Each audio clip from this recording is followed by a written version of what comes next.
this is probably one of the most significant actions that we've seen against Twitter yet, and actually sets the tone for how a lot of this is going to go. Let's put this up there on the screen. Something that we forget is that our American social media companies are not really American. They are global companies. A huge portion, and in some cases, the majority of their user base is not even American. So the European Union is actually now turning up the heat on Elon Musk over Twitter. The EU commissioner actually warned Elon in a meeting that he must adhere to the rules of content moderation as consistent with their standards as decided by the European Union, or they will risk ban on within the entire EU. So here's the details. There was a conference call between Elon Musk and the EU commissioner in charge of digital rules. So they have kind of a manifesto within the EU, which is, and I always say this here, much to the chagrin of the Europeans, they don't have freedom of speech. They don't have constitutions. Everything there is based upon precedent that can be easily taken away. It is not enshrined in the bedrock of like the Bill of Rights like we have here. They are very malleable as to what they go for, even within their data privacy protections, which are some limited way I do kind of support. But on the other hand, their rules over content moderation, hate speech, and all of that is not consistent with any understanding of free speech that we would recognize here in the United States. Now, that means that Twitter and their content moderation standards have to abide by global, not just domestic regulation, or you'd have to live in some very weird environment where there's like a US Twitter and a European Twitter, which kind of does exist, I guess, on some social media platforms. The point is, though, is that this is probably the most serious threat that we have seen yet. And it actually has been a longstanding concern for free speech advocates over US tech companies, is that the Europeans have very different standards and wants of what they have in their domestic society. So something that and they're allowed to. Look, you can do whatever you want. Yeah, I don't really care. Like they actually have legislation that regulates it in the way that they want it regulated. I just don't like the way they regulate it. Yeah. But that's for fine. our country. We're not European. Like they're allowed to have a different approach to it than what we have or what we think is ideal, et cetera.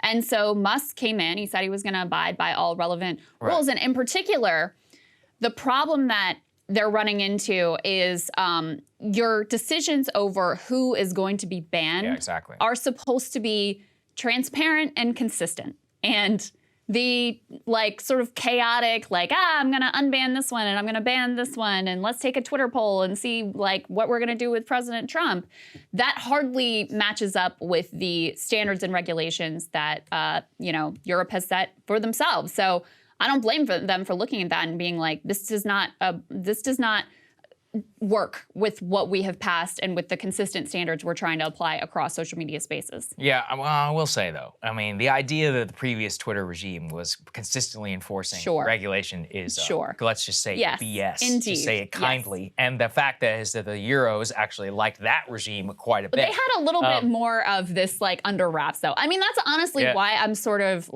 enjoying the Elon regime is because it's really unmasked how capricious all this decision-making ultimately I agree with you. Actually, that's true. Yeah, and so, I mean, Tim Cook's decision-making. They were more polite about it. Yeah, exactly. I mean, it's sort of like the difference, like Trump like rips the Band-Aid of the decorum off and you see like the brazen corruption, whatever, and you're like, well, this was a lot of it going on before. It just had a layer of civility and like niceness and sort of bureaucratic protocol around it.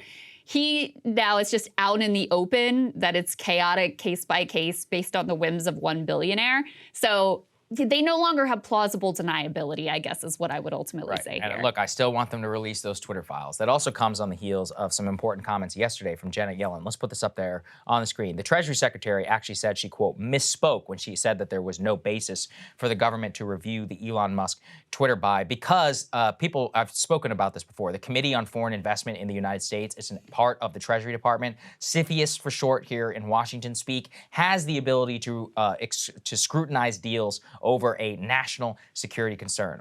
Although, I am going to reiterate, if they go after Elon on a CFIUS complaint for Tesla's business dealings in China, of which I have laid out major concerns about on the show, but they still allow TikTok US to operate, I'm gonna lose my mind, Krystal, because that will be one of the most inconsistent and like obvious political retributions in modern history for the use of CFIUS. If they ban both, I'm good with it. Yeah. I'm totally cool with it. Yeah. That said, I have not seen any current indication that TikTok US is being properly scrutinized by CFIUS. And if anything, the Biden administration is currently working on a potential deal with TikTok to actually circumvent CFIUS and reach some sort of fake operating agreement, which allows Chinese control over the app. So look, anyway, I support the CFIUS process. We have to say, but if it's used this way, that's bullshit.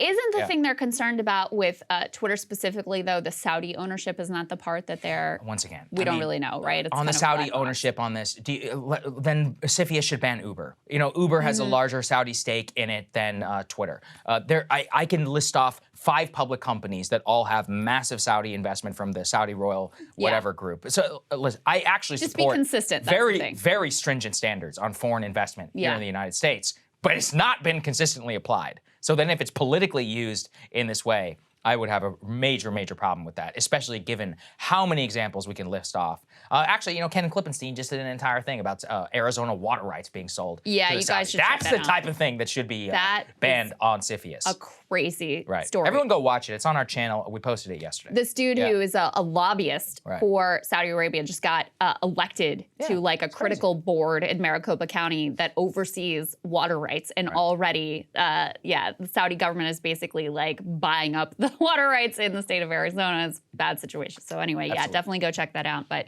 yeah, I mean, I think asking for like across the board consistent treatment that's just like baseline what you should expect. Correct. Hey guys, ready or not, 2024 is fully upon us now, and Saagar and I have been brainstorming ways that we can really up our game for this critical election. Yeah, we rely on our premium subs to expand our coverage, to add staff, to upgrade the studio. We just want to give you the best independent coverage of this election, which is possible. So if you can help us out, become a premium subscriber today, breakingpoints.com, or the link is down here in the description video. It really means the world to us, and if you like what we're all about, this is the best possible way to keep us 100% independent, working only for you.